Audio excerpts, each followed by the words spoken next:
Welcome back to movie updates and newses episode 3. Guys మనం సక్సెస్ఫుల్గా 2 episode complete చేసాం. ఇది థర్డ్ ఎపిసోడ్ అనమాట. సో దీనికి సపోర్ట్ బాగా ఇవ్వండి. అండ్ ఇదైతే కొంచెం వీడియో అయితే చాలా లెంత్ టైం ఎక్కువ ఉండేలా గైస్, కొంచెం షార్ట్గానే ఉంటుంది. నేను బేసిక్గా ఒక 3-4 అప్డేట్స్ అయితే కవర్ చేస్తాను. అండ్ మన ఫస్ట్ అప్డేట్ వచ్చేసి మిరాయి మూవీకి సంబంధించింది. విషయం ఏంటంటే ఉన్నట్టుండి నిన్న తేజ సర్జా గారు అయితే ట్విట్టర్లో ఒక ట్వీట్ అయితే వేశారు. ఏంటంటే ఈ మూవీలో ప్రభాస్ గారు యాక్ట్ చేస్తున్నారు అని డైరెక్ట్గా చెప్పకపోయినా ఇండైరెక్ట్గా ఆ ట్వీట్కి సారాంశం ఇదే అన్నమాట. సో వాళ్ళైతే ఇది ఒక ఎలా చెప్పారంటే మనకి అలా కన్వర్ట్ అవ్వాలని, వాళ్ళు కన్వర్ట్ కావాలని వాళ్ళైతే ఇండైరెక్ట్గా చెప్పారనమాట. ఇది జస్ట్ ఒక మనకి మూవీకి అదే యూజ్గా హైప్ రావాలని ఒక స్టంట్ చేశారంటే, బట్ మనం చూసుకుంటే దాని మీనింగ్ వచ్చేసి ప్రభాస్ గారు ఏమైనా ఈ మూవీలో ఆయన కామెయో ఉంటుందేమో, జస్ట్ ఆయన వాయిస్ అయినా ఉంటుందేమో అని చాలామంది యూజ్గా అయితే హైప్ వచ్చేసింది.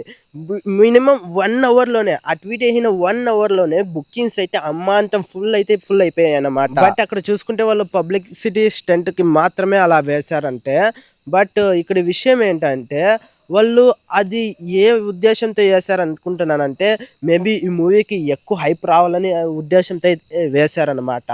సో వాళ్ళు అక్కడే చాలా పెద్ద మిస్టేక్ చేశారు. ఏంటంటే అక్కడ వాళ్ళు యూజ్ చేసుకుంటున్న నేమ్ వచ్చేసి ప్రభాస్ గారిది. సో ఆ మూవీకి చాలా హైప్తో వెళ్తారు. ప్రభాస్ గారు ఉన్నారని పక్క చాలా హైప్తో వెళ్తారు. అక్కడికి వెళ్ళిన తర్వాత తీరా ఆ మూవీలో ప్రభాస్ గారు లేరంటే ఆ మూవీ ఎంత పెద్ద తోపైనా అయ్యి ఆ మూవీ అయితే అస్సలు నచ్చదు. ఎందుకంటే మనం వెళ్ళింది ఒక ఇంటెన్షన్‌తో, బట్ అక్కడ చూసుకుంటే అక్కడ ఏం లేదు డొల్ల అనే ఫీలింగ్ అయితే వచ్చేస్తది. ఎంత పెద్ద బాగుండే మూవీ అయినాను. సో వాళ్ళు ఇక్కడ చూసుకుంటే ఇలాంటి ఒక చిన్న లాజిక్‌ని అయితే మిస్ అయిపోయారనమాట.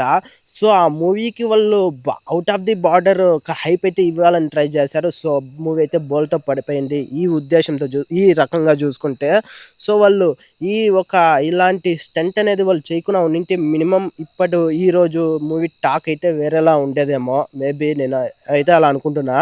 మీరేమనుకుంటున్నారో కింద కామెంట్ చేయండి గైస్. అండ్ నెక్స్ట్ అప్డేట్ వచ్చేసి మనకి కిష్కింధాపురి మూవీకి సంబంధించింది. ఏంటంటే ప్రీ రిలీజ్ ఈవెంట్లో మన బెల్లం కొండన్న ఏం చెప్పారంటే ఆయన కొత్త టాలెంట్స్కి అంటే కొత్తగా స్టోరీస్ రాస్తూ ఉంటారు కదా చాలామంది, వాళ్ళకి చాలా టాలెంటే ఉంటుంది. బట్ సరైన ప్లాట్ఫామ్ చిక్కక వాళ్ళైతే అలాగే వదిలేస్తుంటారు. కాబట్టి వాళ్ళ కోసం ఏం చేశారంటే ఒక ఈమెయిల్ అయితే ఇచ్చారనమాట. ఆ ఈమెయిల్ కనుక మీరైతే మీ దగ్గర ఉన్న మంచి స్టోరీని ఆ ఈమెయిల్ కనుక వాళ్ళైతే ఆయనకి సెండ్ చేస్తే ఆ స్టోరీ ఆయనకు నచ్చితే ఖచ్చితంగా మీతో మూవీ అయితే తీస్తారంట.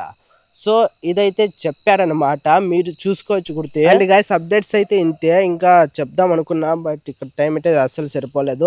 అండ్ ఇంకొక విషయం ఏంటంటే ఈ 2 మూవీస్లో నేను ఇంకా ఏ మూవీకి అయితే వెళ్ళలేదు. సో మీరైతే కింద కామెంట్ చేయండి ఫస్ట్ ఏ మూవీకి వెళ్ళి రివ్యూ ఇవ్వాలో. సో ప్లీజ్ మన ఛానల్ని ఇంకా సబ్స్క్రైబ్ చేసుకోకుంటే ప్లీజ్ వెంటనే సబ్స్క్రైబ్ చేసుకొని ఇంకా నెక్స్ట్ వీడియోలో కలుసుకుందాం. By by now.